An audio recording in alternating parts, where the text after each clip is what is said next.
Welcome, everyone, to the Ward 1 community meeting. My name is Bernie Schultz, and I'm the Ward 1 counselor, and it's December 13th, 2021.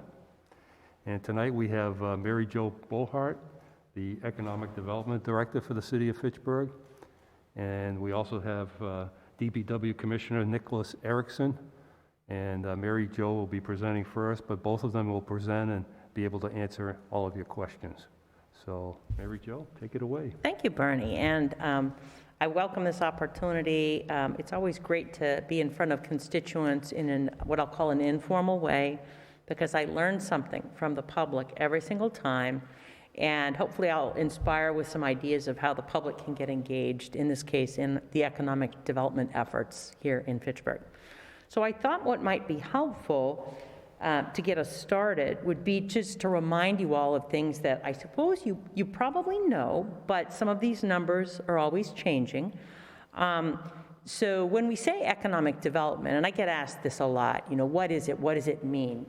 And when I first started doing this type of work, only cities really focused on it. But what I have noticed in the last decade or so is even towns and sometimes even rural communities are now talking about economic development and their local economy and this and that.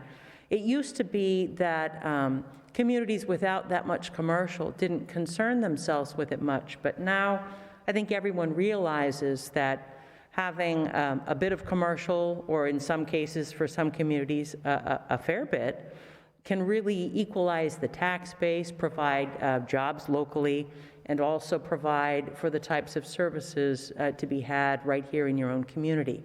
So there's a variety of reasons why we focus on it, and we, Fitchburg, went through a process to really map out where we'd like to go over the next 10 years or more, and I'll talk about that a little bit more as I get further into my presentation, but I thought I would remind you all of just kind of where we're at the moment, so I call it like an economic snapshot.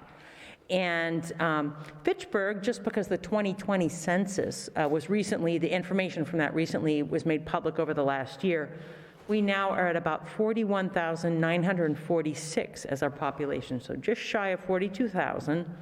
Our median age is kind of on the young side, which is not a bad thing. 35.5 years is our median age of our population. The median household income has gone up. It's at about $57,207 per household, which it is worth noting is low relative to the region, but it's certainly much higher than it was just a few years ago. So Fitchburg is trending in an upward way.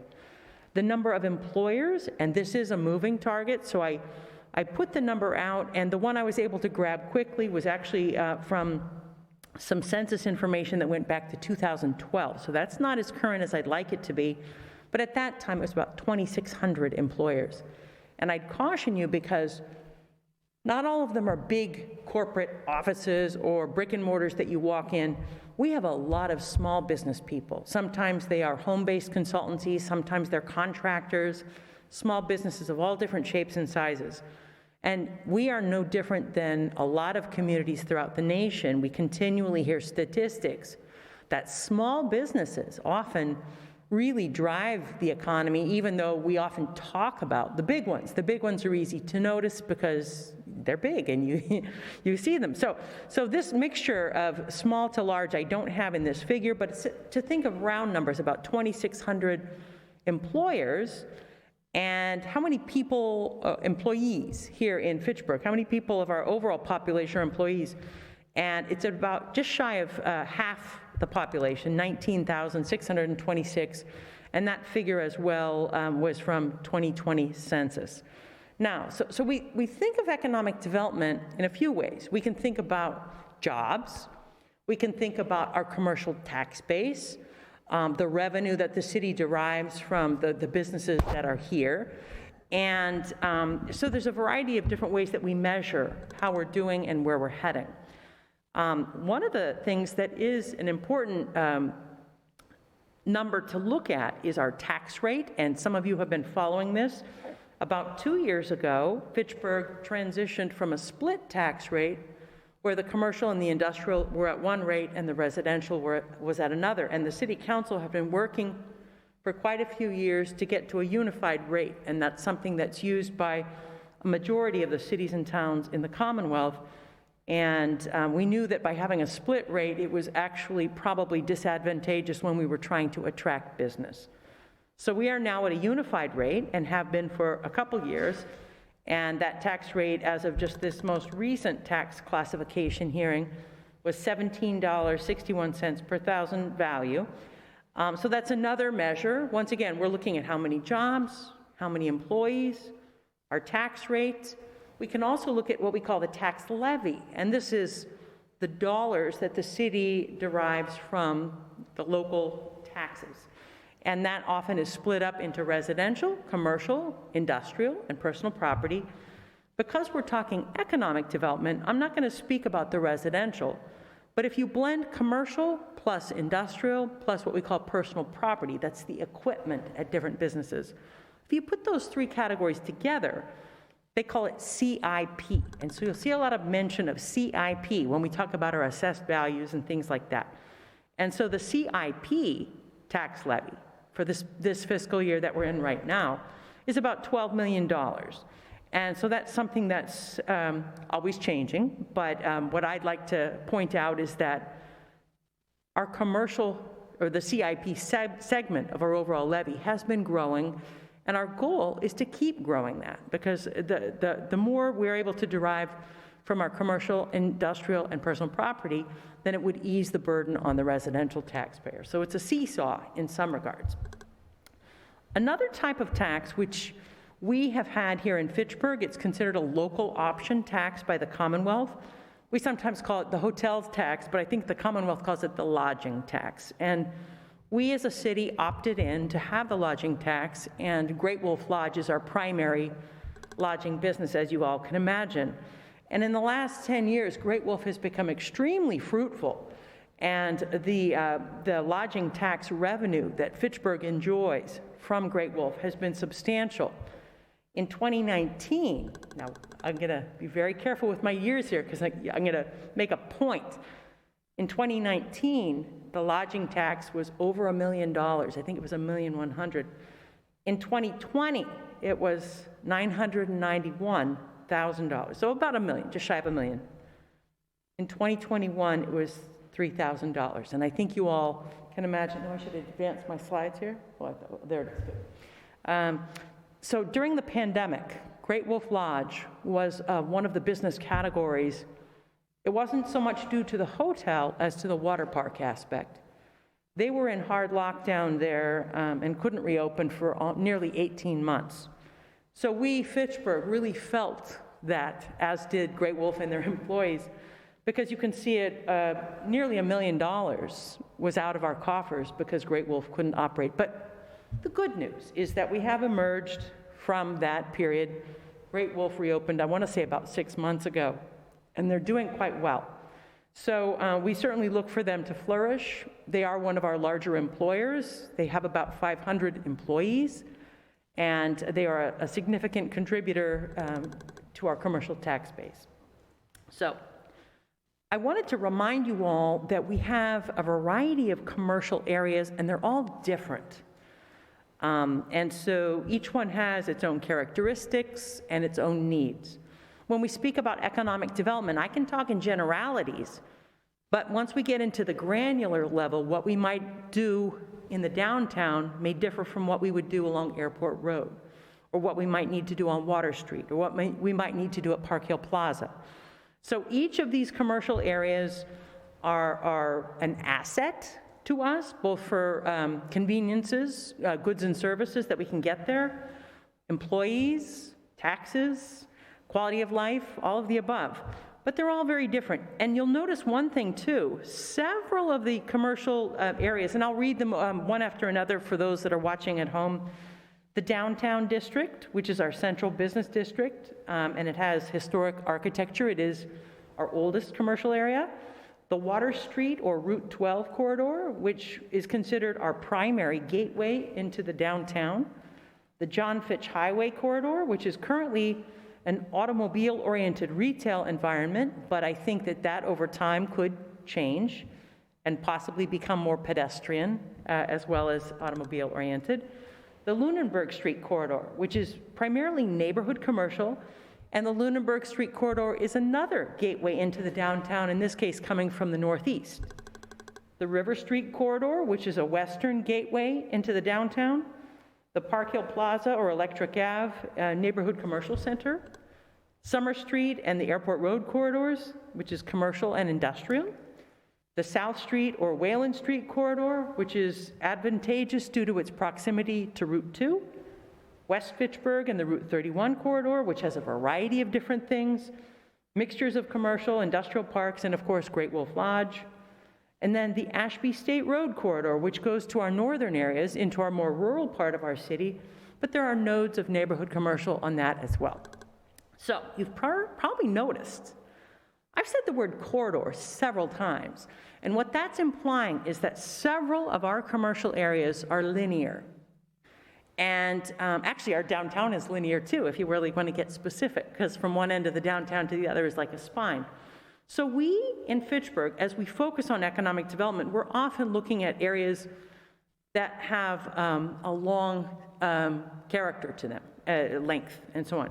So it doesn't make it any more challenging. It's just something that we want to note as we think about how we're going to make sure that each of those commercial areas flourishes and provides both job opportunities, goods and services, businesses that can thrive, taxes, and all of the above. So then I wanted to take a quick moment to remind you of things that, once again, many of you know because you've lived here a long time or even grown up here, but sometimes it's important to be reminded of the unique characteristics that Fitchburg has, what makes us different. Because a number of these things, when you look at the 22 or 23 communities that are considered North Central Mass, we are the only community that has some of these characteristics. And later in my presentation, you'll hear me talk about playing to our strengths, which is something that all communities do as they map out their economic development strategy. And so some of our unique characteristics that none of the others around us have, we definitely want to capitalize on those as we move forward in our economic development activities. So one thing that you'll hear about, if you haven't already, is the term gateway city. And this is something that the Commonwealth coined or came up with, more than 10 years ago. And it has a very specific definition in Massachusetts, but I'll make it simple. It basically are cities, they're considered small to medium-sized cities, as small as 35,000, as big as 250,000, that sort of in-between size. And typically they were industrially founded, formerly thriving mill cities that several decades back hit difficult economic downturns as their industries left.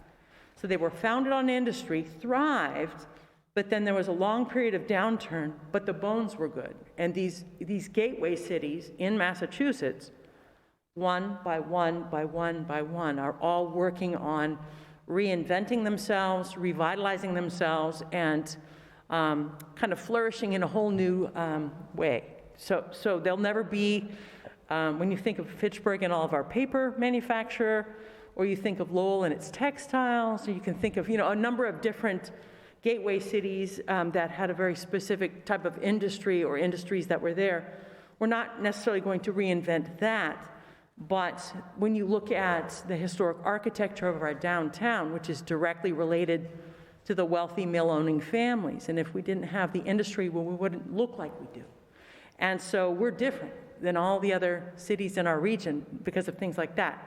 So I just wanted to make sure when you hear the word gateway city, particularly by any of the leaders at the state level, it's not necessarily talking about gateway like we often think of, like a gateway to the highway, like this is how you get in. I just said the word gateway as an entrance to something. That's one way we use it. But in this instance, the 25 gateway cities in Massachusetts are these very specific cities that have received specific supports and help from the Commonwealth as we've been working on our rebirth. And so Fitchburg is certainly one of those. We have a diverse population, and that is not surprising. As a historic industrial community. The mills were always a mixture of ethnicities, and that's true today too, to our demographics. We are about 37% minority and about, I want to say it's 27 or 28% Latino. So when you think about it, we want our business community to be reflective of our population. It's starting to, but that's kind of where we're heading. And you can think of some other communities you visited. When you go into their downtowns, you can eat the world. There's so many different restaurants and things. So the potential for Fitchburg to have that same type of vibrancy is quite good based on our ethnic diversity. We're also a university city, the only one in the region. That's something to capitalize on. Fitchburg State has been a great partner in many ways, and they will continue to be as they work on the theater block and the Fitchburg Theater renovation restoration. So the academic and cultural types of assets that come from having a university in your city, we're very lucky, and we haven't fully tapped the potential of what that can do for us economically. So that's something to keep in mind. We're also a transit-oriented downtown, and you're going to hear that over and over again, this phrase transit-oriented, or sometimes you'll hear transit-oriented development, often called TOD. And we're lucky. We have our MBTA commuter rail station and our regional MART bus hub together right in the downtown. That's pretty special. We haven't fully capitalized on it, but the bones are there, the assets are there, and what we can do, particularly with having some housing proximate to transit, is the potential is quite great. When you look at our city, we have a unique combination of urban, suburban, and rural. That's not common. You can find rural towns and you can find urban places, but to have urban, suburban, and rural, it's almost like you can pick what lifestyle you want. You can find it in Fitchburg. So that's quite unique. We have the Nashua River, which was, of course, it had a source, it was useful to us industrially, but now it's a visual aesthetic feature that we haven't fully capitalized on yet.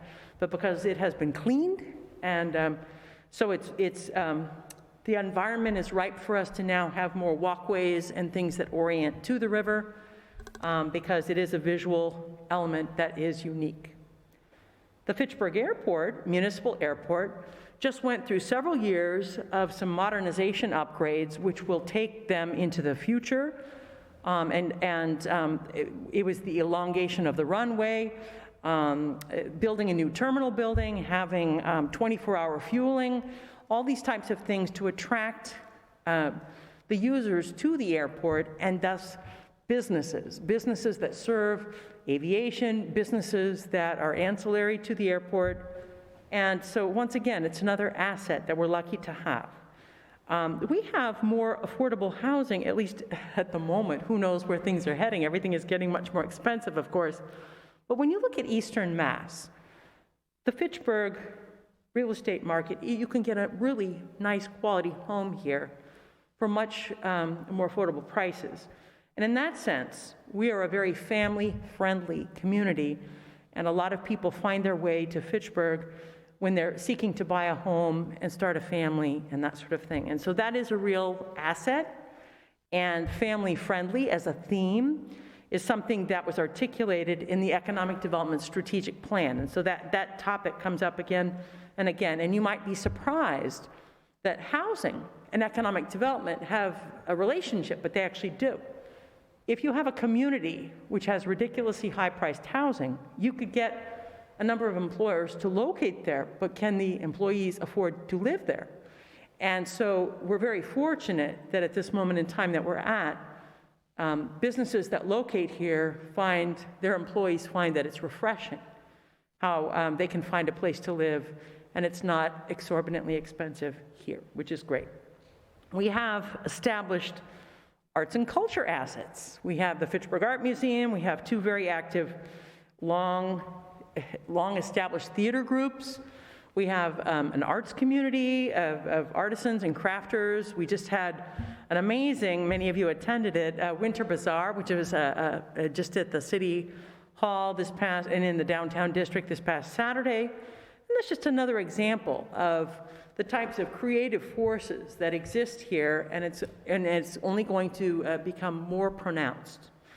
And we also have extensive open spaces, conservation lands that are both enjoyed by locals but also visitors. So the potential for us with our topography, with these open spaces and conservation lands, to entice commercial recreation. And by that I don't mean exploiting our beautiful lands. I mean, there are certain types of activities for outdoor-oriented people, and we have just the terrain to have those types of things occur here. So I'm touching on a number of themes that you will be able to see if you take a look at the Economic Development Strategic Plan, but so many of them stem from our unique characteristics that make us different than many of the communities in our region. I would be skipping a very important consideration if I didn't mention some challenges that we know we have. And all communities have challenges. So we did a very deep dive, looked closely, and came up with an honest assessment of where we want to kind of focus on it to the degree that we can. Some of the challenges are beyond our control, but one of them, aging infrastructure. And later, when Nick Erickson speaks of DPW, a lot of what he'll be talking about are the types of things that the city is doing to address these types of aging infrastructure. But roads, bridges, sidewalks, water, sewer, we're an older city, so of course our infrastructure will be aging. We were not built 10 years ago. We're not a planned community in Southern California. We're, several hundred-year-old city. So the aging infrastructure is a challenge. It's not insurmountable. And so the city is gradually working through a number of infrastructure upgrades and improvements. But it's just something for us to keep in mind. We have a limited amount of flat sites for new development. It doesn't mean we won't see new development, but we are a very hilly city. And so if you looked at our topography and where commercial or industrial development could occur, a lot of what ends up happening is repurposing of existing industrial buildings or sometimes demolition and reconstruction. Other than in the airport area and in the airport road area where it is much flatter, a lot of our industrial areas are somewhat hilly. So that's just something to keep in mind. We lack pedestrian accommodation in several of our key commercial areas, but that's not to say it will always be that way. And the reason pedestrian accommodation is important is in commercial areas, commercial districts, people walk. People walk from one shop to another, from one corridor to another. And so John Fitch Highway is a great example. There are businesses on both sides of the street, but if you were going to go to the movies and you weren't old enough to drive yet, and you and your friends wanted to go across the street to get some fast food before you went to the movie, you can do it, but it's a challenging crossing because that seems like such an automobile-oriented corridor. So work is being done right now, actually, to see how that could become a more pedestrian corridor. So we know that we have a number of commercial areas that are not as pedestrian-oriented as they could be. So that's a work in progress. We do have some absentee landlords, people who aren't really present in the community, and it doesn't necessarily mean they have to live in Fitchburg to be an engaged landlord. We have landlords of properties that live elsewhere but are very, very engaged. But so often when we speak of absentee landlords, what we're really saying, they're not paying attention, or the building is in disrepair, or it's been vacant and they don't seem to be trying to lease it, and so on. So we do have some disinvestment by absentee landlords, both in the downtown district and also along the Route 12 corridor. And I'm sure, being from Ward 1, many of you can even think of some that you go by every day. So this is something we're aware of, we're paying attention to, and perhaps, one of the solutions, not to all of those types of properties, but to some of them might be new ownership. Now, is it a private party that would buy it and someone with new, fresh ideas? Is it the redevelopment authority when they do some of their urban renewal work? It all remains to be seen. But oftentimes when you see a property that's been vacant for a prolonged period, there's a story behind the why. And to the degree that we, the city, can help to unlock the potential of what that property can be, that's often some of the work that I'm paying attention to. One more thing I wanted to add is that there is a lingering negative public perception. We've all heard different people say things often about public safety concerns, but one thing that Chief Martineau of the police department often points out is that so many of those concerns don't match the data. And Fitchburg, when you look at public safety data over the last several years, is actually quite safe or infinitely safer than years ago. So what we know is that people will believe what they believe, but that type of a perception takes a while to fade. So as long as we're aware that it's out there, that's just one reason I mentioned it. So I want to give you a few quick terminology, glossary, if you will, because you'll hear some of us, I do it all the time. You're listening to the city councilors, people at community development, you're reading an article or whatever. And so I'll just go through them very quickly, but once you have a command of some of these terms, you're going to have a leg up on anybody else when people are talking about economic development, whether it's in here, in Fitchburg, or anywhere. So we were talking about transit-oriented development, TOD, and that's often, whether it's housing, typically it's often speaking about housing, but housing, or it could be commercial as well, that's proximate to transit. It could be commuter rail, it could be bus. For us, aren't we lucky? It's both. As you get further into Boston, sometimes it's subway as well. So transit-oriented development is a hot topic. And there's a lot of suburban communities, and all they have is a commuter rail station. And guess what they're talking about? Transit-oriented development. So it's not just for cities, it's for all kinds of folks. And the idea is walkability, and it doesn't mean that everyone's going to go without a car, but wouldn't it be nice if you could? And so when it's transit-oriented development, it is an option. Mixed use is a phrase we use a lot. It typically is speaking about multiple story buildings, not super high rises, but a few stories where the ground level is often the commercial level, and then there's residential and upper stories. And so planners often call that mixed use. What type of commercial? It varies. It could be retail, could be restaurant, could be services, occasionally office, but then the upper stories are residential, and that's in one overall project. We have examples of this already in Fitchburg. We'd like to see more, and so that's something that we're paying attention to.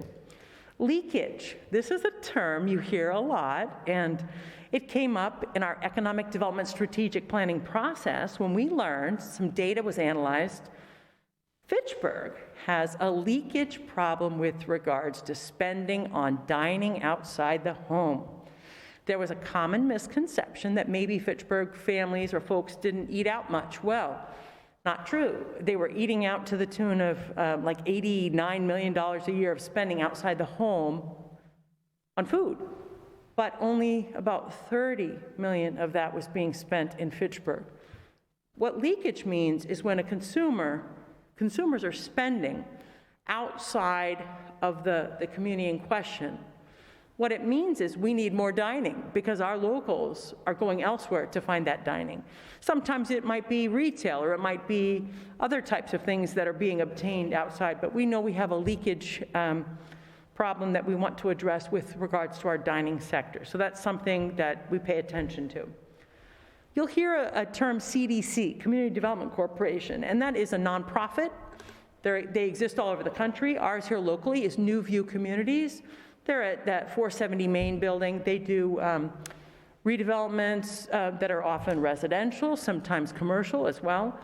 And so they're very active in the region. So if you hear CDC, that's often that type of an organization. Microenterprise is a word that kind of is what it sounds like. Teeny tiny business.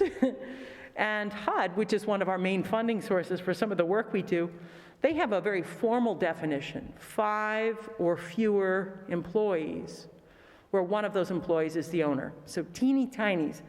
And micro-enterprises, there's a lot of focus on them. And some of them are early stage businesses that are just launching, and that's why they're so small. Some of them are small and they intend to stay small. But maybe it's a family, maybe it's a business that someone likes to work for themselves and they don't intend to grow. So micro-enterprises are actually very, very important to our economy. They become a lot of those very small businesses that kind of make up the whole for us. Workforce development is a term that's thrown around an awful lot. What it really means is job training. It can be programs that are regarding job training. It can be funding for those programs. When you hear workforce development, what we're really talking about are different types of job training. It could be for young people. It could be for people mid-career, kind of rethinking and going in a different direction. But if you hear that term now, you'll know exactly what is meant by it. Sustainability is a buzz phrase in planning now and in economic development.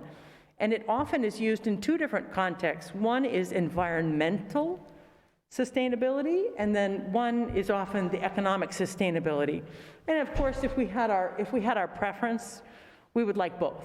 So you'll hear considerations of sustainability when we're talking about different types of businesses, different types of economic development, and now you'll feel comfortable when you hear that phrase, you'll know what we mean.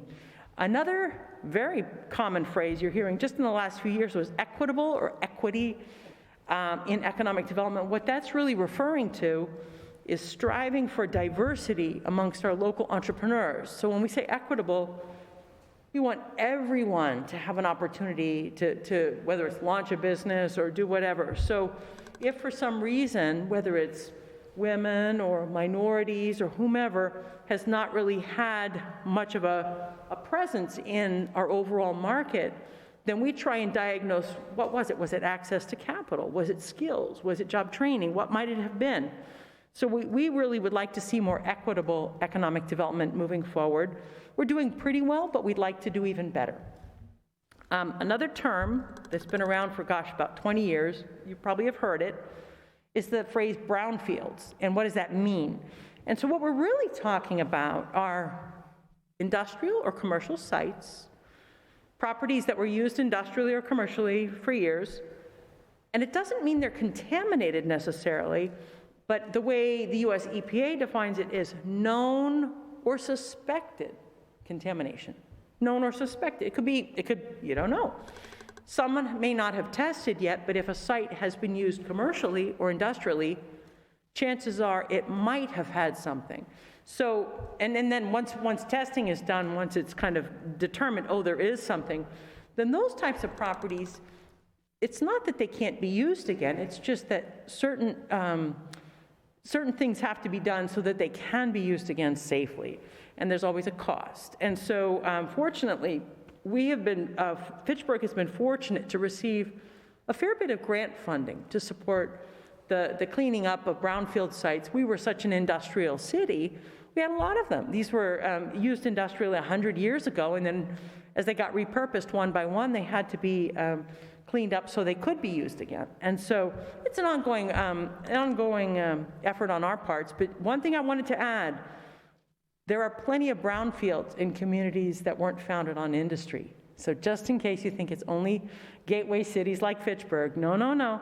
There are suburban communities that have brownfields too, and even some rural communities. So it's just a term, and it doesn't mean that those lands are never going to get used again. It just means because of their historic use, we have to go through certain procedures to make sure that they are stable or clean enough to be used again. And then urban renewal, and I know at your last meeting you had Megan Donahue from the Redevelopment Authority, and she talked a bit about urban renewal, but I just wanted to put that out there once again. It is a key public sector tool that is used in a selective basis, in this case by a redevelopment authority, and we have a redevelopment authority here in Fitchburg. So when you hear about urban renewal planning, it's something that's very special, very deliberate, and used in a targeted way. So. You might consider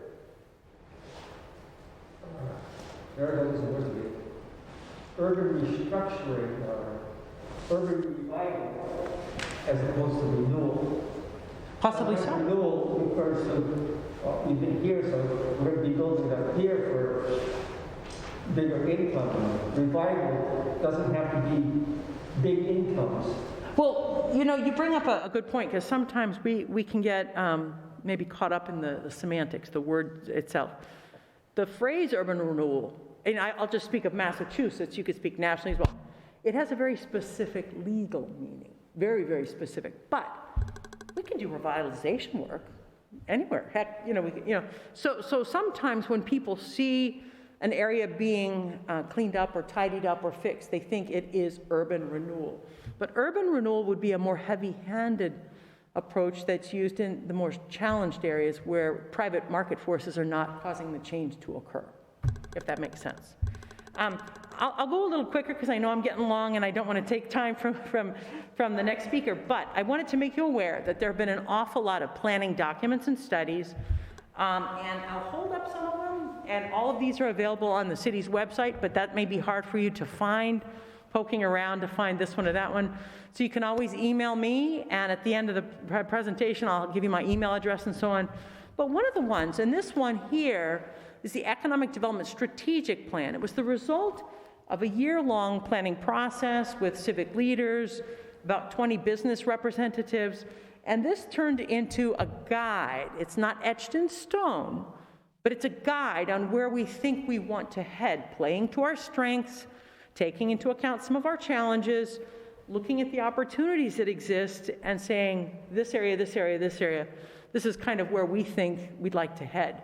And the reason such plans are important is if you ask any community, what do you want to do with your economic development? The answer in a simplistic way could be bigger, more, higher, faster. You know, of course you want to do those kinds of things. In what way? In what sector? What do you, you know, and so we were able to, looking at our strengths and what makes us different in this region, articulate about 8 different themes that we want to focus on, and from those, the document also lists about 100 different literal actions that we can do, and many of them have occurred already, many of them we're still working on. So this is a wealth of information, it guides us. One thing I did want to add, because people ask me this, what happens if some new thing comes up that wasn't on the radar when we did this? This was pre-pandemic, by the way, so obviously once the pandemic came, it causes us all to think very differently. So this is not etched in stone, meaning that if something comes up in the near future, which was not on our mind when we went through this public process, it doesn't mean we wouldn't do it. What we would do is kind of weigh and think, how would that new direction or new opportunity fit in with these types of goals? So it is a guide for us. But anyway, this is certainly one of the foundational plans that we put together. There's also a plan that was done in 2017, and I bet you some of you may not have seen it. It was a workshop or a design studio type plan done by the Harvard Graduate School of Design, and they called it Reimagining Water Street. And they went into the Water Street corridor, and sometimes fresh eyes, people that aren't from around here, they see things we don't see because we've become desensitized. And so they kind of diagnosed, they took it all in, and then they came up with some suggestions, but they used a menu approach, which was refreshing. So often you can get designers to have amazing transformations, but until you can come up with a huge quantity of funds to do them, you feel like you can't do anything. And so instead, they took a different approach. And they said, well, here's a menu. You could do this, and you could layer atop it with this and this and this. And so they had a plan map and a few different types of elements thinking of the Water Street corridor, and they came up with some very creative suggestions for the types of things that could be done incrementally and as funds come up, kind of thing. So that was interesting, and what was the catalyst for them doing that study was the Twin Cities Rail Trail project. And so as you all know, and you've paid close attention, that project is a really big deal for Fitchburg and Fitchburg and Leominster and the North Central Mass, of course, but when you think of Ward 1 and you think of the Water Street corridor, it's huge because all the businesses that currently exist, businesses yet to be, they will want to connect to that. You know, there will want to be connections so that people recreating or using the corridor even to commute, they would come off the rail trail and then patronize businesses and vice versa. So these Harvard students, when they did the Reimagining Water Street study, were thinking in light of the rail trail being put in, and that was why they studied it. Anyway, I can make sure the ward counselor has your contact info. If you're curious and you want to see this design study, you'll be fascinated by a lot of really interesting drawings and renderings. But anyway, I just wanted to make sure that you knew it existed. There's also what's called a comprehensive economic development strategy, or CEDS, C-E-D-S, a document that's done every 5 years by our Regional Planning Commission. And we are within what's called the Montechusett Area Comprehensive Economic Development Strategy Zone. And so our Regional Planning Commission goes through these updates, the types of projects that are listed on that. The reason that's so important is occasionally there's a federal agency within the U.S. Commerce Department called the EDA, the Economic Development Administration. And they have public works grants, they have other types of grants that are substantial, but those grants don't flow to projects unless the projects were referenced in a regional CEDS document. So part of what we do is pay attention in these, every now and then updates are done. Actually, there's a meeting later this week where some revisions to our CEDS document, and there are 2 Fitchburg projects that we want to make sure get onto the CEDS, thinking of future funding. So that's something we pay close attention to. There was a interesting research paper done by what's called the Mass Inc. Research Group, and that's a research group that studies all the gateway cities in Massachusetts. And this one was done in 2018. It was about transit-oriented development, and they called it TTOD, which is transformative transit-oriented development. And they had several gateway cities as case studies, and Fitchburg was one. So that particular report is quite interesting, and we have an electronic version of that if anyone wants to take a look at it. There was a next steps memo that was produced in 2017 when Smart Growth America studied our downtown with us, and they made a bunch of suggestions of different things that might be able to be done to add more vibrancy to the downtown. So that next steps memo, which is, I say memo, but it's like a 20-page memo, it's a bunch of different suggestions, and we reference that frequently when we think about different things that we're going to be doing.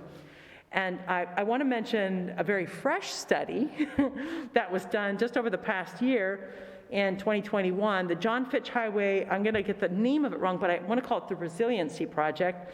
And Nick Erickson and his team at DPW led the charge, and Weston and Sampson were consultant engineers on it, looking at the John Fitch Highway corridor, which is a commercial corridor, but thinking about resiliency, probably some of the flooding issues certainly, but also, while looking at that, thinking about pedestrians, bicycles, crossings, and kind of thinking about if we, city, can get the John Fitch corridor improved, if we only have control over the public right-of-way, but once that is brought up to kind of a 21st century level of improvement, then the commercial property owners along John Fitch likely gradually would start to upgrade or redevelop their properties. So this is just in the earliest stages, just over the past year, but certainly something to keep your eye on.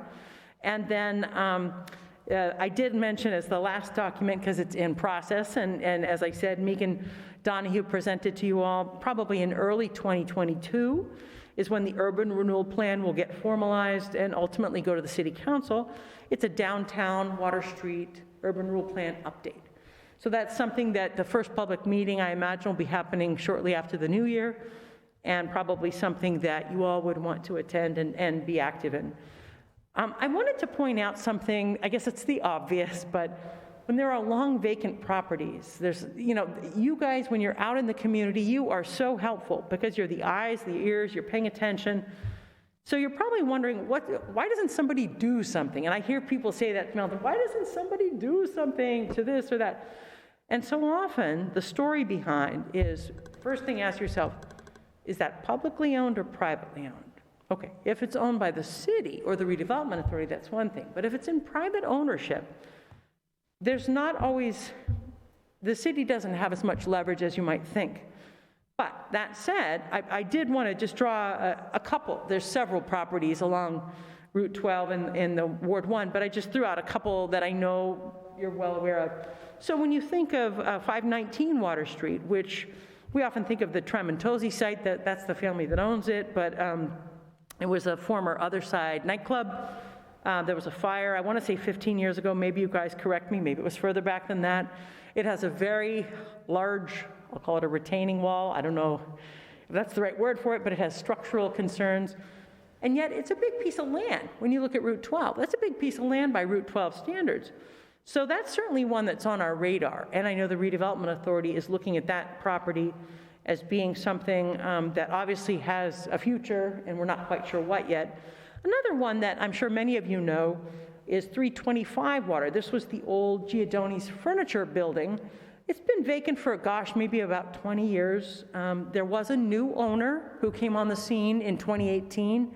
Whenever a property gets a new owner, we get very excited thinking, oh, maybe change is afoot. But unfortunately, no change. So I think she probably didn't do her homework and didn't realize how hard, what was going to need to be done, the resources that would be needed, and so on. Now, you may say with the former Giordani's Furniture building, what might be the end use?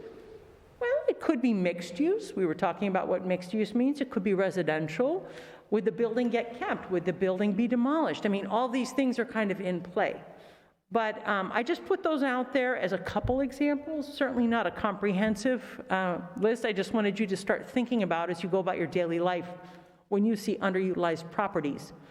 And I would welcome the ideas that you might have for them and so on, definitely. And I wanted to conclude by just sort of leaving you with some ideas of next steps. I'm giving you such a broad brush of economic development and what's next. And you know, what's next for the city, staff like me? What's next for the citizens and so on. And so a few things that the city is doing from here forward. My role is very focused on recruitment of new businesses, whether it's to Ward 1 or to other parts of the city as well. And the motivation in doing so is certainly to fill vacancies, bring in local services, local jobs, taxes as we spoke about. So that's an ongoing thing. That's an ongoing thing. What goes hand in hand with recruitment is retention. And boy, did we learn that in the last 18 months to 2 years. I mean, pre-pandemic, everybody knew you want to nurture what you have. You can't just focus on getting new. You want to nurture what you have. But when the pandemic hit and so many businesses of all different kinds were either closed entirely, partially closed, and they still had rent to pay and they were on vapors and life support and so on, that's when we really realized the relationships we have with our businesses. And as many of you may know, several rounds of emergency mini grants were administered to so many of our small businesses by both the city and the redevelopment authority in the 18 months during the worst of the pandemic. We did have a few businesses close, but not nearly as many as if we hadn't done that. And so it's not to say everybody is whole. I think many businesses, if you go in and patronize one and you get to chatting with the owner, they'll tell you how hard it was this past year and a half. But I just wanted to emphasize retention of existing businesses is just as important as recruitment. They go hand in hand. Sometimes that retention involves shop local campaigns and that sort of thing. I do a lot of field kind of interaction with the businesses. I want to find out what their needs are, how they interface with the city. Sometimes many businesses have the same problem, but they don't want to speak up and say anything. I can be the mouthpiece. I can bring it forward to one of the regulatory boards or to the city council or things like that. So that's one of my many roles. I think redevelopment of dormant sites is going to be an ongoing thing for the city. I talked about a couple sites. The former St. Bernard's campus is yet another. These are properties that have potential, but what they're going to be remains yet to be seen. So I just wanted to put that out there. These are things that are certainly next steps for the city. Ongoing efforts to remove blight. And I didn't really define blight for you, but many people kind of know it when they see it. It's buildings that are vacant, dilapidated, in disrepair. Sometimes it's a property that doesn't have a building on it. It's just a vacant piece of land that now might have illegal dumping or weeds or trash. And other properties in the vicinity are being pulled down by something that is in that kind of condition. So it's an ongoing effort with the city. There's a task force internally that does code compliance. It's multi-departmental and so on, focusing on cleanliness, tidiness, and adherence to codes and ordinance. It's a moving target, but I think we've made a lot of progress. And so what I did want to add, and let me skip down to the bottom, the very last bullet, for constituents, it's a little plug. If you haven't added it to your phone yet, for those of you that have smartphones, SeeClickFix is a fantastic app. It's free.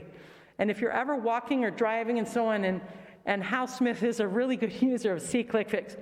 When you see something, whether it's a pothole, you see someone left a mattress, or you see graffiti or something, and you want the city to take care of it, do something.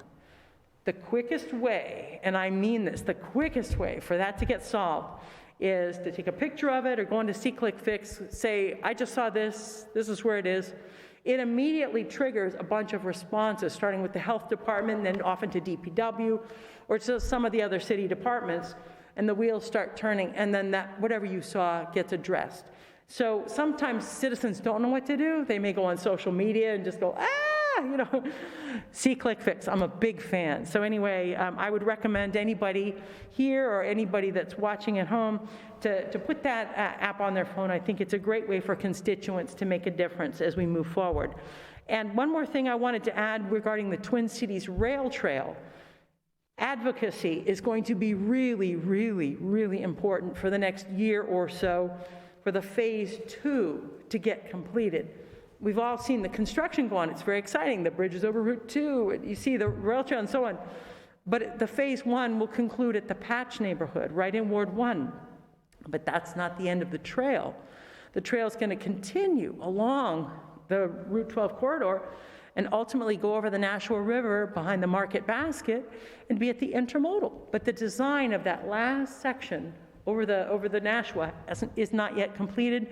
And so the Commonwealth, Mass Department of Transportation, and other agencies of the Commonwealth have put it a few years out into the future. What we, Fitchburg, are going to need to do is really be on top of things with regards to advocacy, because this corridor is going to be really fantastic when it's completed, but we don't want phase 1 to be done and then to be several years before phase 2 is finished. So I just wanted to put that out there. It's a big thing for the city moving forward, but it's also an opportunity for folks like yourself, if you want to get involved, to attend public meetings and that type of thing. So that kind of sums it up a little bit. I want to just put my contact information up there. You can reach me through the city. My email address, just my first initial and my last name, M-B-O-H-A-R-T, mbohart@fitchburgma.gov. Shoot me an email if you have any ideas or questions. And then also my phone at the office is 978-829-1896.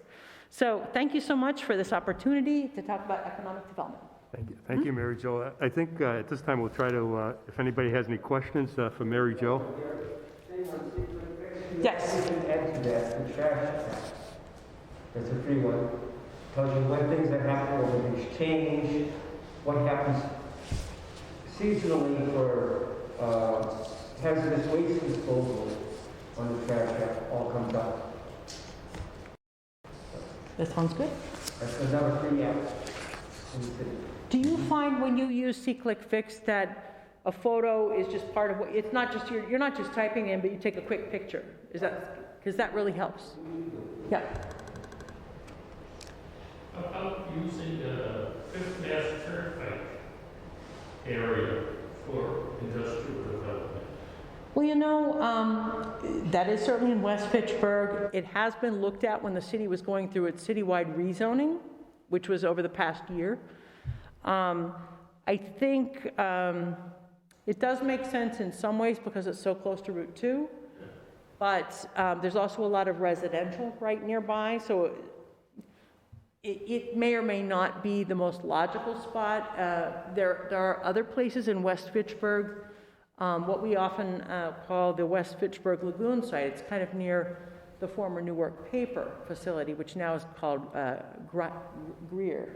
And so there's about a 40-acre site that the city owns very close to the West Fitchburg commuter rail station, but you can't get to there from here, kind of thing. And so that is probably more suited, that it's zoned industrially. And if we were to see more industrial development in West Fitchburg, it likely would be there rather than Fifth Mass. Bottom of your thing is the fine print that you can't read, subject to change without notice. Yes, that's true. That's true. Mary Jo, I thought maybe you could, maybe just for a couple minutes, zero in on Water Street and what's happening on Water Street besides, I know you mentioned a couple of properties, Yes. Giordano's, Yes. former Giordano's Furniture. The old Great American Chemical Company. Now, when you say that, I have to think of what would be a cross street near it, because I don't know. Across the street is, down the street, a little bit from the former strip club, Chairman Tozzi's property Yes. there. Yes. And then you have, what used to be City Cleaners across the street from there. Oh, okay, Used to okay. be, there's a huge, huge explosion and fire over there. Yes. So, would, That's all open land over there. right. Now, are you speaking on the same side of the street as the city storage, or on the Janet's Hot Dog side of the street? Okay. Close to the track area. Okay, okay. Well, there are quite a few properties along the Route 12 corridor that are probably not in their highest and best use. And there's a planner buzz phrase that I didn't put in my glossary, but you'll hear a lot: highest and best use. We planners love to say that phrase. And what does it mean? You know, and if you talk to an appraiser, I just was on a webinar recently with a bunch of commercial real estate appraisers, and when they say highest and best use, they don't take into account what the community wants. They don't take it. It's just top dollar.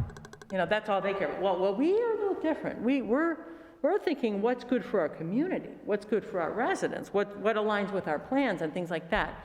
So to answer your question, I'm not sure about that particular parcel, but when you think of where the former or the Halloween World, which is now sort of a flea market type business, that's a big building. And then there's several buildings as you get closer to the Fifth Street Bridge in that whole stretch. Well, there's an old registry there as well. Yeah, an old yeah. registry building. Two players used to own that for a minute. Yeah. So one thing, another term that you hear a lot is land assemblage, land assemblage. And when planners say that, what they're really talking about is putting together several pieces. You might see something like the Giordano's Furniture Building. That's a property. And then right next to it is a property under a different owner. And then on Hale Street is another property under the same owner. So you can sometimes put together a few pieces, contiguous, and now it might be a more manageable chunk that could be even used more for something more impactful. So is it possible, and maybe the urban renewal planning will kind of reveal this, that along the Route 12 corridor, some of the properties that have been either laying fallow or in not the highest and best use, maybe some of them, you know, if a land assemblage was done, could be repurposed to something bigger and bolder. And not quite getting specific yet about what that might be. It likely would be a combination of neighborhood commercial, maybe some mixed use, uses that could capitalize on the fact that the rail trail is going to be right through there. When you think of other communities where rail trails have gone in, usually within 10 years of them going in, you know, it completely transforms a community. And whenever houses get listed for sale, they all say they're on a bike path or they're on a rail trail, things like that. So the recreational amenity aspect, it could make it much more attractive for businesses to want to locate there. We are fortunate that one of the buildings, which had laid fallow for a while, is now fully occupied. Probably needs just a bit more beautification on the outside, but at least it's got some really interesting uses on the inside. The former large drugstore, as you all would call it, that has the senior adult daycare, and it has Lorena Bakery, and it has Fun Stuff Party Place, and of course the potato chip factory behind it. So that building was underutilized for quite a while, and then gradually, one by one, different uses went into that building. Probably what we city need to do, and this gets back to some of the public infrastructure, the sidewalks along there are rather scraggly. I think it's a combination of crumbling asphalt. I know it's not concrete, at least not in that stretch. So the private property maybe doesn't look as good as it could, the parking lot, lack of landscaping, whatever. But the public right-of-way probably isn't as good as it could be either. So sometimes it's a bit of a chicken and egg thing. And property owners say, well, you know, if the city would just fix up the public right-of-way, then I might invest in my property or something like that. I don't know if that's entirely true. Sometimes you'll see visionaries that will fix up their property and then the corridor gets addressed too. So it isn't always one leading to the other. They kind of work hand in hand. And on that, I worked with Nick on Boulder Drive. with 177, which is Stratton Players Building, Yep, on what we had on the plans for the entry and exit was for future use, so that that could all be done at the same time. exactly. Well, thank you, Mary Jo. I Yes, think thank you. at this point, we'll move on to Commissioner Nick Erickson and his presentation. All right, Then good, he'll answer questions after he's done. handout. Thank you, Mary Jo. Thank you. Thank you, that was really comprehensive. Do you have your, I do. handout as a? I do, and I'm over here, so I have several hard copies, and I can give you electronic as well. So, sure.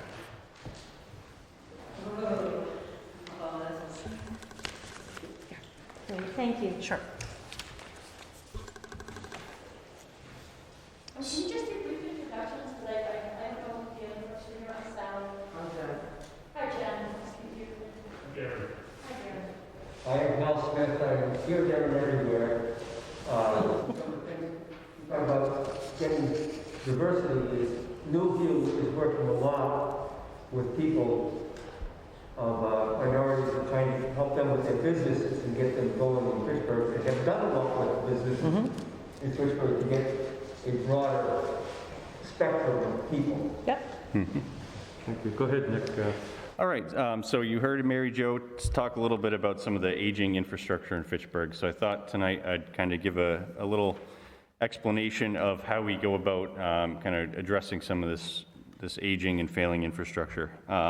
So obviously, the DPW itself has a budget that's funded each year through the tax rolls, and that kind of piggybacks off of what Mary Jo was kind of outlining with some of the commercial, industrial, and personal property taxes, as well as the residential taxes.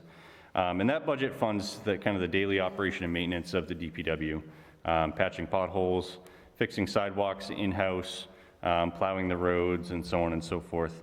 But what really is impactful is some of the larger capital planning efforts that we undertake to find money to take on some of these larger projects. So construction is very expensive, obviously. And in the city, we have a lot of roads, we have a lot of bridges, we have miles and miles of water main, we have miles and miles of sewer main. Some of it's in decent condition, especially some of the stuff that we've addressed recently, but a large portion of it is in relatively old condition, and it's at or exceeded its useful lifespan. So the DPW has a water division and a wastewater division, and both of those are enterprise funds that are funded by the ratepayers for water and sewer. So both of those divisions take on a lot of projects on their own using that funding that they earn from the ratepayers. So the water division has their water main replacement projects, they've got treatment plants that they run, et cetera. The wastewater division has a large sewer system that they operate and maintain. They renew their sewer infrastructure fairly regularly. They also have a large combined storm and sanitary system that they're actually under order from the federal government to separate. So they spend a lot of their enterprise funds on that combined sewer separation work. So what we do is we try to look for opportunities to fund some of these projects and help supplement the water division, the wastewater division, and so on and so forth. And a lot of times we go after grants. So the Main Street, Boulder Drive, two-way conversion project is a good example of that. We've undertaken some stormwater replacement work as part of that project. But we also look for other types of grants. So there's the Municipal Vulnerability Preparedness Program that the Executive Office of Energy and Environmental Affairs runs. There's Mass DEP grants through their SRF program and so on and so forth. So we look for every opportunity we can to get free money from the state and the federal government to fund those projects. So recently, with the American Rescue Plan Act, which is a federal and state program that is designed to help states, cities, towns, et cetera, deal with the impacts of the COVID-19 pandemic. With that, the city's been given a little over $31 million to address some of these impacts from COVID-19. And one of the specific target areas with the ARPA funding, ARPA is the acronym for American Rescue Plan Act, But one of the categories that that funding can be used to address is investing in water, sewer, and drainage infrastructure. So the city set up a grant application process to basically figure out how to best utilize that $31 million in ARPA funds. So there's an ARPA steering committee that's been assembled, and they accepted applications for grants to be funded underneath that ARPA fund, that $31 million. So the DPW basically applied for 5 projects through the ARPA program, and they're being considered by the steering committee right now. The steering committee will put together its rankings and recommendations, give those to the mayor, who will then put forth a proposal to city council for final vote and approval. So I just wanted to talk about the 5 different proposals that DPW put forth, and kind of go over each one in a little bit of detail. And these were each selected kind of in combination between DPW, the water division, and the wastewater division. So we all sat down, we figured out areas where we didn't necessarily have the funding to address them through either the sewer enterprise fund or the water enterprise fund or the main DPW annual budget, but were areas that had a pretty large need. So the figure that I handed out shows each of these 5 different projects, basically. So the first one I'll start with is the John Fitch Highway Resiliency Project. Mary Jo mentioned this a little bit earlier, but essentially the DPW earned a grant from the Municipal Vulnerability Preparedness Program to conduct a 25% design of renewing the roadway infrastructure from Lunenburg Street to Summer Street on John Fitch Highway. So that included some stormwater and green infrastructure improvements to address some of the flooding out there, but it also included pedestrian access and vehicular access upgrades to improve pedestrian access throughout the corridor, help some of the businesses down there, and help residents that like to utilize that area on foot. So we completed that 25% design, and we submitted it to the Massachusetts Department of Transportation for consideration for the State Transportation Improvement Program. And it was preliminary reviewed by Mass DOT and essentially accepted for consideration in the state TIP program. And basically what that is if you complete the design of the project to Mass DOT standards, they'll fund the construction of the project through this TIP program that they allocate a certain budget to every year. So right now we've completed the 25% design. So what we submitted to the ARPA grant program is a proposal to take that design from 25% through 100% completion so that we can submit it to Mass DOT and leverage that design funding into construction funding from the state. So we're anticipating that the rest of the design will take about around $1 million, and that would potentially be leveraged into roughly $8.5 million worth of construction funding. So that, I think, is a really good opportunity to spend a little bit of money, but potentially leverage that into a lot of state funding for construction. So the second project that we submitted on is the replacement of water mains on Boulder Drive. So Boulder Drive itself recently just received a lot of attention for the Main and Boulder two-way conversion project. We did some stormwater upgrades, some sidewalk work in the intersections at Putnam Street and up on Main Street at Putnam. We'll both be getting new signals and all that. So the goal here is to replace all the water mains on Boulder Drive. There's some water main on Boulder Drive. But on the upper part, there is none. Because we have ran into that with Stratton Players Building, is we could not tie into a water main. Oh, okay. Because there isn't. Because the old GE building was from Putnam Street. Mm-hmm. And if they ran a water main up, it would not support a fire suppression system. Oh, okay. So I've talked with Glenn Goodwin and others that if comes through and they put a water main in there, and while it's going in, it's the perfect time for us to tie into it. So the goal of this project would be to run a new water main from the Upper Common area down Boulder Drive all the way up to Main Street, and then also replace all the connecting side streets to over to Main Street. So that would help, I guess, provide service to the Stratton Players Club building, but it would also allow for us to more easily replace the water mains on Main Street within a few years, which is another area that we need to focus on. So it'll allow us to run temporary bypass piping for that once it comes time to replace that Main Street water main. But the other benefit of replacing the Boulder Drive water mains is that the sewer work on Boulder Drive's already been complete, with the exception of a little bit of work in the Putnam Street intersection. So after we're done replacing the water main, the sewer main's been done, the gas work out there, I believe, is complete, so we could actually pave the road, finish the sidewalks that haven't been replaced as part of the two-way conversion project, and then we have a whole corridor of very nice pavement, very nice streetscape, and so on and so forth. So it would be kind of a nice end cap to all of the investment that's already happened at Boulder Drive to date.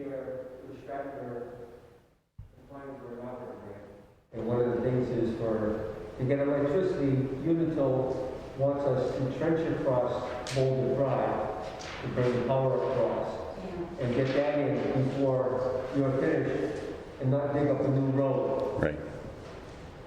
Right, and that would be, so now's the ideal time to do that. So with this Boulder water main replacement project, I don't think the ARPA committee is going to make a decision until sometime mid-January. Then it needs to go to the mayor's office and then city council. Then city council needs to approve it. And then after all that happens, assuming we do get funding for it, then it needs to go to our engineering design consultants. They need to put together a design package. Then we need to bid it out through the public procurement process, which takes a little bit of time. And then we can start the design. The design itself will probably take, I'd say, 6 months to 8 months or so, maybe a year, depending on the backlog of the consultants that we use.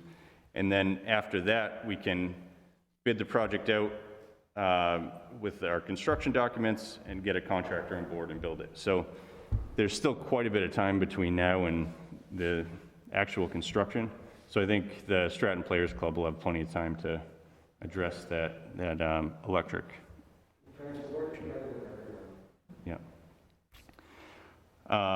So that's the Boulder Drive water main replacement project. The third project that we submitted on, I'm kind of going backwards in my sheets here, but is the replacement of water main on Electric Avenue between South Street and Rollstone, where the roundabout is, in addition to some sewer main rehabilitation along that stretch.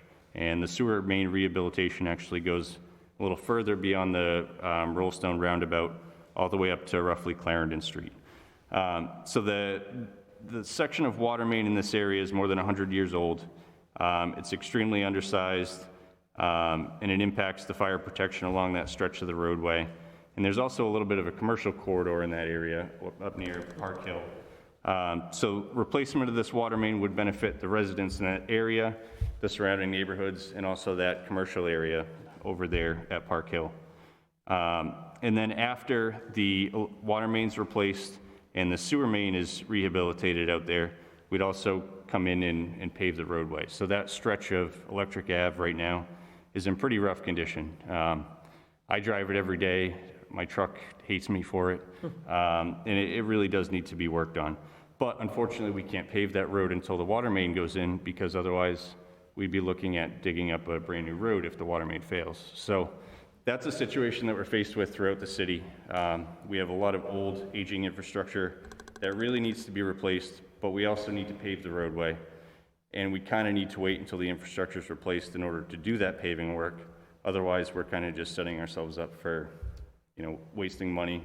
A lot of times, water mains and sewer mains that are old fail when you have heavy paving equipment run over them and, compact the asphalt and so on and so forth. So it's definitely a challenge.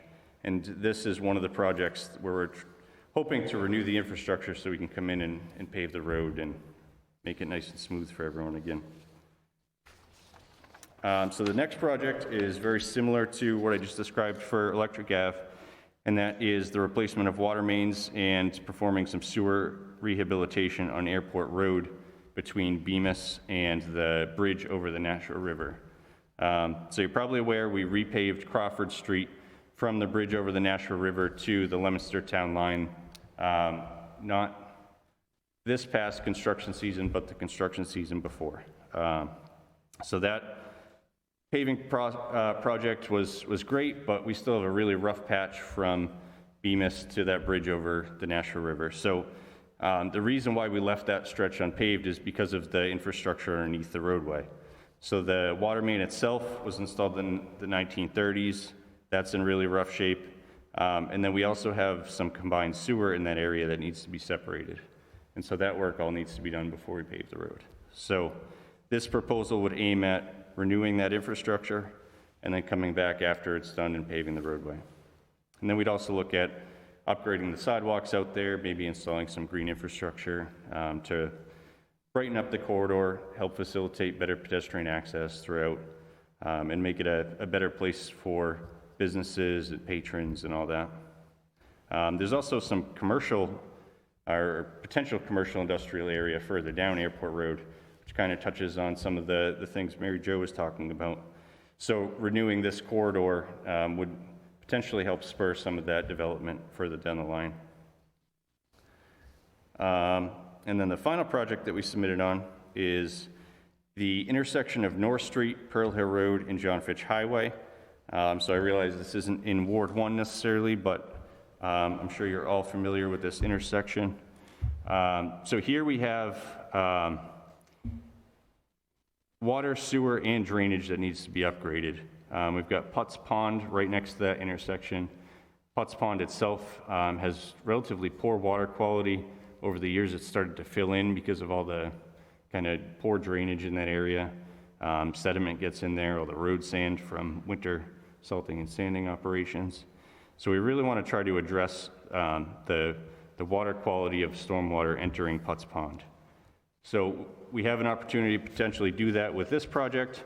So we'd be looking to renew the water sewer infrastructure within that intersection, install some treatment for the stormwater runoff, and then reconfigure the intersection with a roundabout to kind of improve some of the pedestrian access and vehicular access throughout that intersection. So it's very dangerous and poor sight lines when you're turning off of North Street onto John Fitch or off of Pearl Hill Road onto John Fitch and vice versa.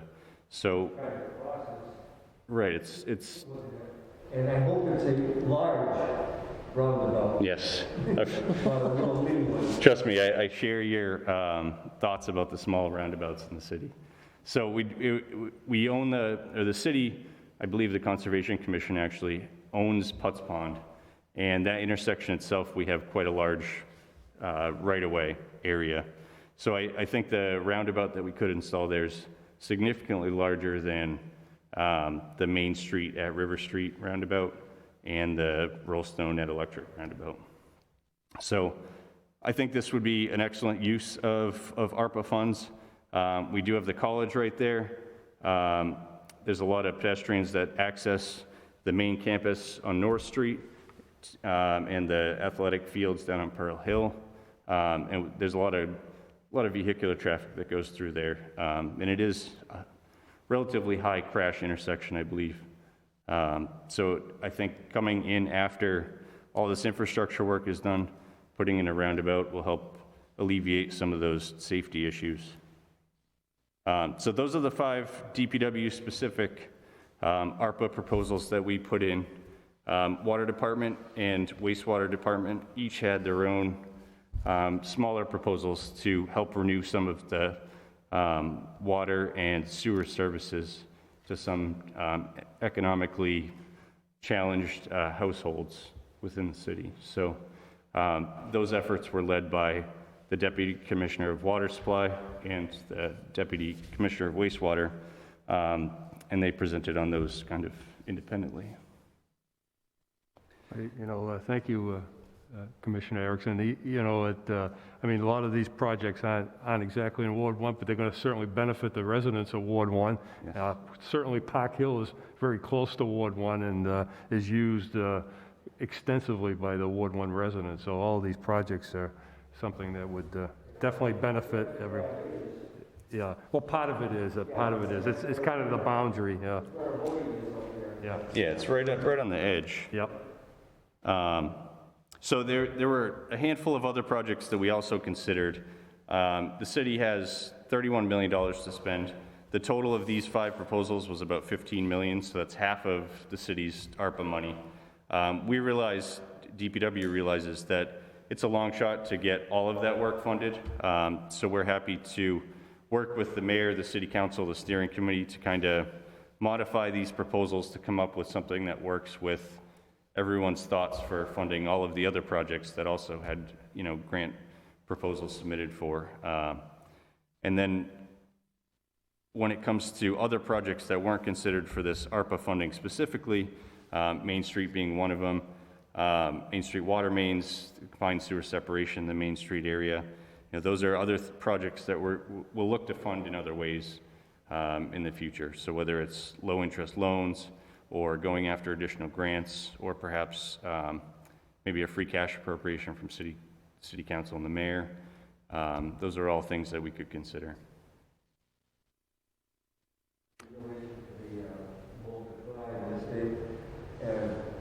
Future, they want to get a cultural district fully down there, both on Main Street, or Main. We're working with Stratton, trying to go into that and work together. And it's all intertwined. What's the, Definitely. when you're analyzing the different projects that comprise these 5, I mean, you've got them in, all of these areas are both commercial and some are industrial and then some are residential. How does that thinking go into the, you know, okay, this is more pressing than that? Because it seems to me that the requirement of, again, the stormwater and the wastewater separation kind of trumps everything else. I really don't like using that word anymore. Is there a prioritization? Is that what you're asking? Exactly. In other words, these are all great, but how do you pick? Yeah. Especially a consent decree looming. When I say looming, I mean in the next 10 years. That's looming. Right. Well, so The wastewater sewer separation is pretty much 8 years. Yeah, It's it's 2030 is what the federal government wants in Right. yeah. Right, so and we've got a couple large combined sewer separation projects that still need to happen. So we considered trying to fund or applying for funding for the next large combined sewer separation project under ARPA. The issue with that is the total estimated project cost is in like the $15 million range. So right there with that one project, that would be half of all of the ARPA funds. So we looked at that. We looked at the fact that the wastewater enterprise fund itself is fairly well capitalized. Not to say that they have a lot of extra money, but they have their rate structure set up in a way that's sustainable for the projects that they have in the future. They will be looking at probably a rate increase in the next year or so, just along with the water department to fund some of these sewer separation projects. But they're not necessarily, for lack of a better way to explain it, they're not hurting as badly as, say, the water division or just DPW in general as far as the road budget goes. I think another thing that we look at is kind of the age of the infrastructure. In addition to, you know, just where the money's going to come from, we look at the age of the infrastructure, the number of people potentially served by the upgrade, and the demographics of the people served by the upgrade, and whether it's industrial, residential, commercial. And with roadways specifically, we look at whether it's a main road, like a collector, or if it's just a minor road or something like that. So obviously we wanted to target areas that provide the most value to the most people within the city.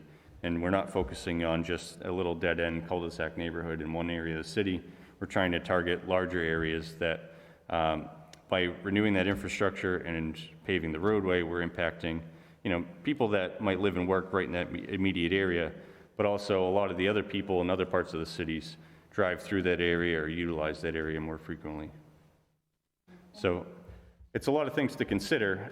We don't necessarily have like a defined method for it. It's just we look at all these things and then kind of try to pick the ones that best fit.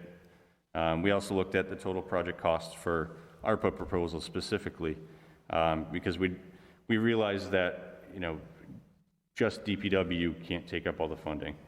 There's a lot of other needs throughout the city. The money's supposed to go towards COVID relief, and how water and sewer infrastructure fits that is maybe a little bit more loose of an interpretation than others, Nick, could you also talk a little bit about what you know about the recent infrastructure bill that was passed by Congress and signed by the president? I know it's going to be grant funded. You're going to have to apply for grants. It's not going to be just given like the ARPA money, correct? Is that correct? We believe so. We don't know exactly what that's going to look like, but there is an infrastructure bill coming, and we're being told that the money from that bill is going to be doled out through grant programs that exist in Massachusetts. So we've got the Municipal Vulnerability Preparedness Grant Program that focuses on resiliency and climate change. We've got the Mass DEP State Revolving Fund, the SRF fund. So a lot of times they dole out grants and loans through that fund. And all of these grant programs and funds have a set like screening and ranking process already. So I think that's why they're using these grant programs to help vet out some of the projects that are potentially going to be proposed. So I'm sure that we'll have our hands full applying to these grant programs, and that's all well and good. The unique thing about this ARPA money that the city has is that it's $31 million in the bank right now. There's no real grant program, there's no grant writing, there's no grant administration and management, which all takes time, and with a limited staff like we have at DPW, it takes away from valuable staff time to kind of administer those grant programs. So this is kind of refreshing in the sense that if these projects are chosen for funding with the ARPA money, we get the money and then we can just go do the work. We don't have to give money to a consultant to manage the grant. We don't have to spend our own time managing the grant, which ends up to be many, many hours every week for the most part. So if this money is already in the bank, who decides whether the proposals go through? So there's a steering committee set up. It's comprised of, is it 10 individuals? I think it's 10. I believe it's 10 individuals that were selected by the mayor's office, essentially. So they include city councilors, local business stakeholders, and other community stakeholders. So the proposals were submitted to the Community Development Department and forwarded on to that steering committee. That steering committee reviewed each of the proposals and heard 2-minute presentations with a 3-minute question and answer section for each proposal over the past 2 weeks. There was one meeting last week and one the week prior. So with all that information, they're going to essentially rank each of the proposals according to a scoring system.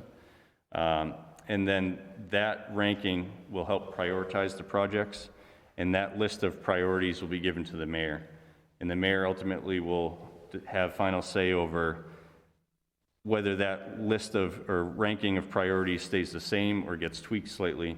And then that gets sent to city council, and then city council gets to deliberate and vote and make the final approval. So these 5 are pretty much a for sure thing, or can they knock one of these off? No, not at all. It's entirely up to the steering committee, then the mayor, then the city council as to which one of these gets funded, what amount of each of these projects gets funded. So for example, each of these that I submitted, with the exception of the John Fitch Highway Resilient Road Corridor project, include engineering and construction. So they could choose to fund just the engineering piece for all of them, or just the engineering piece for one of them. Okay, so it's not necessarily the whole project, they can get this much money for this, you get. Right. And these are just my proposals. There were, I forget how many, but the total dollar value of all the proposals submitted was like $43 million. So they have a pretty arduous task ahead of them to figure out how to take that $43 million worth of proposals, whittle them down into, I think they want to spend 15 million right now, and then have a second round of applications and spend the second half of the money. So they've got to whittle that 43 million down to 15 for this round, and then make their recommendations to the mayor. Then the mayor has to say, yep, okay, give it to city council. Then city council has to deliberate, decide, and approve. Maybe you could tell everybody, Nick, what the timeline is for getting the second round going, because it's not going to be a year, it's 2 or 3 years. Right, so the money needs to be committed by, I believe, the end of 2024, and it needs to be spent by the end of 2026. So there's still a little bit of time that we have to decide exactly how to spend the money. I think the Community Development Department, the mayor's office, kind of everyone kind of looking at all this stuff, also wants to see how the infrastructure bill all really plays out before they make any major decisions about DPW infrastructure work in particular.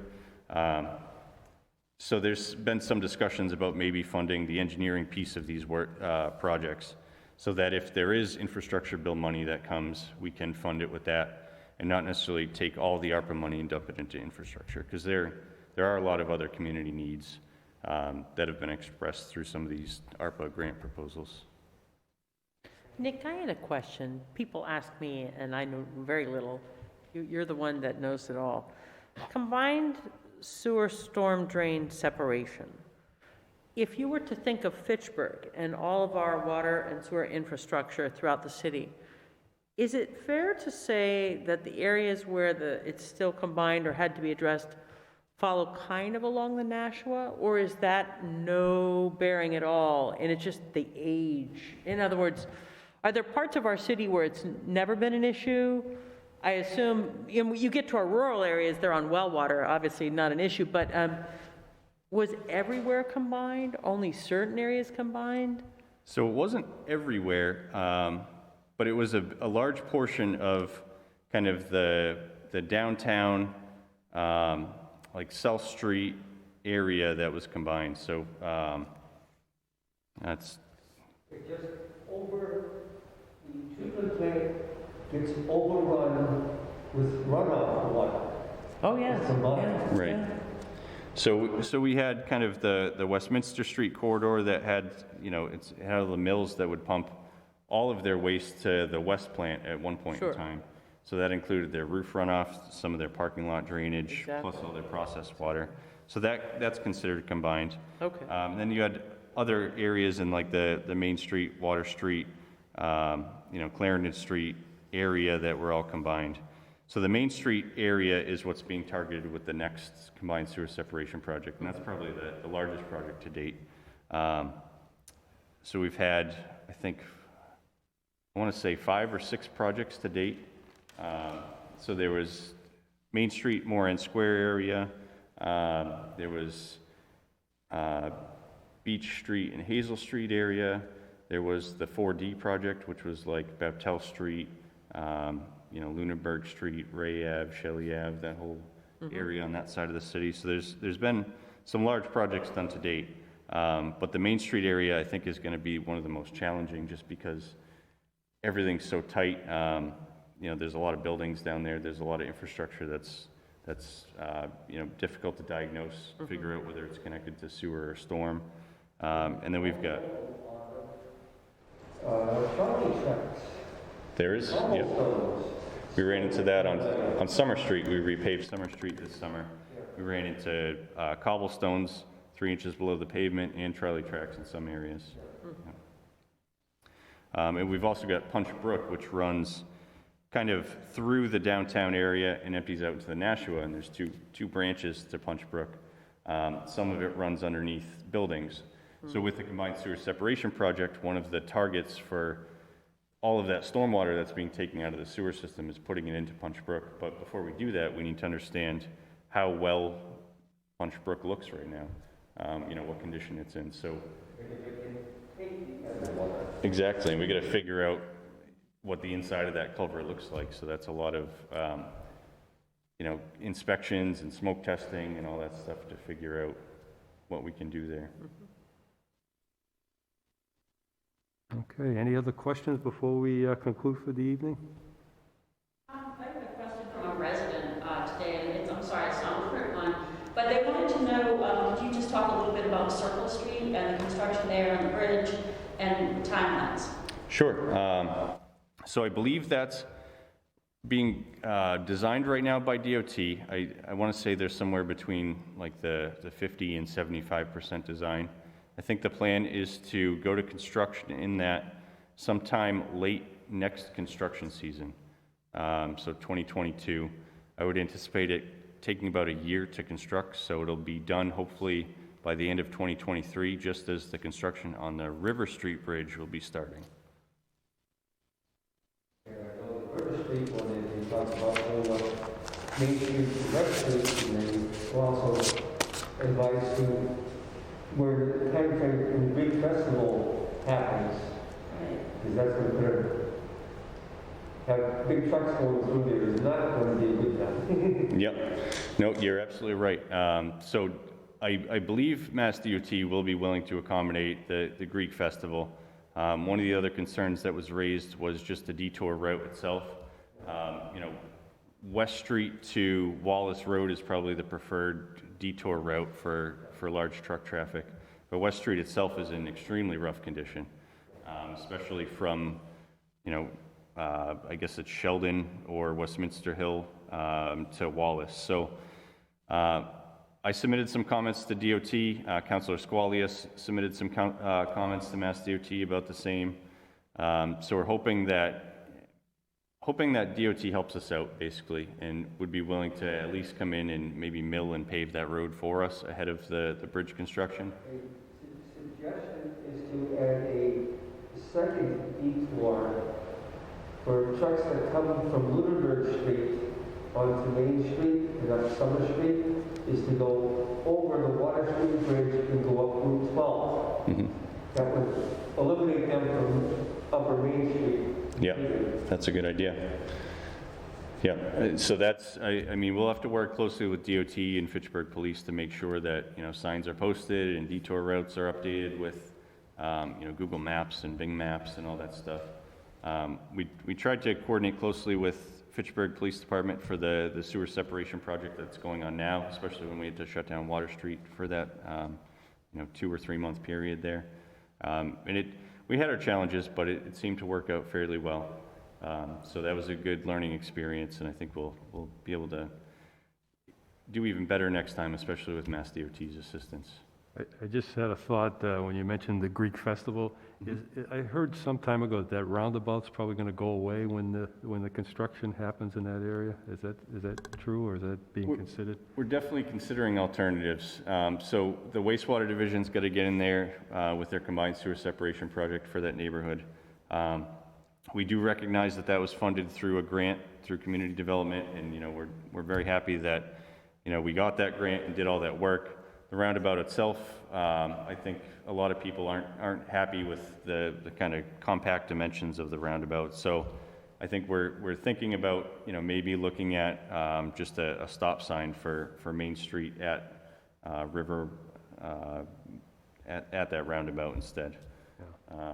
But I don't know. That's to be determined. And that'll probably be incorporated into that combined sewer separation project for that neighborhood, though, likely. If there are any changes. But that island's right in front of the old Casey's pub there. I think it's MLK Key now or something like that. There's a lot of wastewater work, separation work that needs to happen right in that island right there. So that's all going to be ripped up anyways. Yeah, okay. Anything else from anybody here? He's winning a lot. Okay. All right, well, thank you very much, Mary Jo and Nick for coming out, and yeah. And our next Ward 1 community meeting is going to be held on Monday, January 10th at 6:30 here in this building. And right now we have Chief Martineau is going to come and do a presentation, and so if you're you're interested in coming out, we'd love to have you. Okay, thank you very much for coming, and good night. Merry Christmas and a Happy New Year. Holiday greetings to everyone. Happy, healthy,